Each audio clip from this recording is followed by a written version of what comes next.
দেশে গণভোটের আগে কোনো কিছু হতে দেয়া হবে না বলে হুঁশিয়ারি দিয়েছেন বাংলাদেশ খেলাফত মজলিসের আমির মাওলানা মুহাম্মদ মামুনুল হক। তিনি বলেন, জুলাই সনদ আমরা কোনো কাগজের সনদ হিসেবে দেখতে চাই না। জুলাই সনদকে আমরা আগামী বাংলাদেশের রূপরেখা হিসেবে দেখতে চাই। এজন্য আমরা 8 দলের পক্ষ থেকে বলেছি, অনতিবিলম্বে জুলাই সনদকে সরকারি আদেশের মাধ্যমে এর প্রাথমিক আইনি ভিত্তি প্রদান করতে হবে। মঙ্গলবার রাজধানীর পল্টন মোড়ে আয়োজিত 8 ইসলামী দলের সমাবেশে দেয়া বক্তব্যে মামুনুল হক এসব কথা বলেন।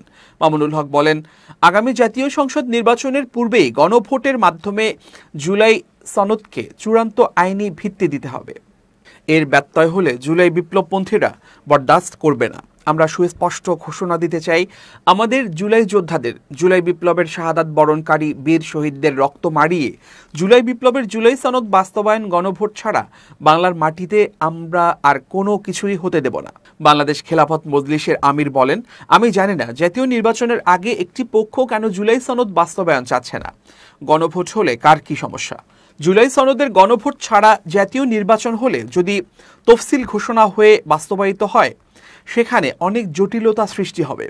তার মধ্যে অন্যতম হচ্ছে দ্বিকক্ষ সংসদের উচ্চকক্ষ কিভাবে গঠিত হবে, কিভাবে রাজনৈতিক দলগুলো তাদের নির্বাচনী ম্যানিফেস্টো তৈরি করবে, দলগুলো জাতির সামনে তাদের 100 প্রার্থীর তালিকা কিভাবে প্রকাশ করবে, এ বিষয়ে কোনো সদুত্তর তাদের কাছে নাই।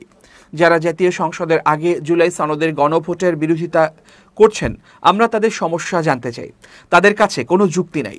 তারা জুলাই সনদ বাস্তবায়ন ঠেকিয়ে দিয়ে আবার ফ্যাসিবাদ কায়েম করতে চায়, বলেন মামুনুল হক।